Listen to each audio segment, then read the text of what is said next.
முன்னாடி 5ஆல பெருக்கிறதுக்கு என்னம்மா பண்ணோம்? அதை வந்து 10ஆல பெருக்கிட்டு அதை பாதி ஆக்கணுமா?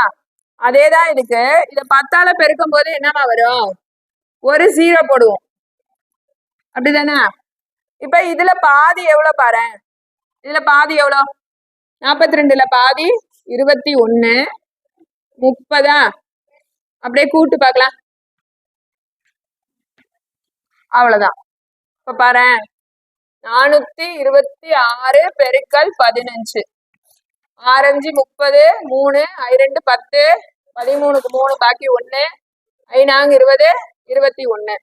இப்போ 1ஆல பெருக்குனா அதே நம்பர் தான் வரும். 0 9 3 4 கூட 2 கூட்டினா 6. இங்க தப்பா போட்டேன், 6. இப்ப ஆன்சர் வந்து எப்படி இருக்கு? சரியா இருக்கா? அப்ப வந்து இது ஈஸியா இருக்கா உனக்கு?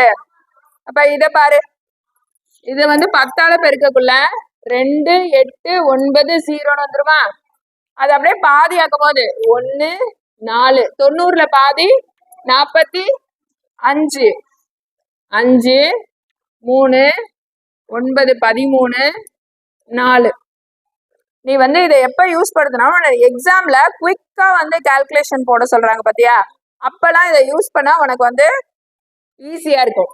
இப்ப இதை பாரு, 3080 10ஆல பெருக்கும் போது 5னா இதுல பாதி 15 40, 0 2 6 4.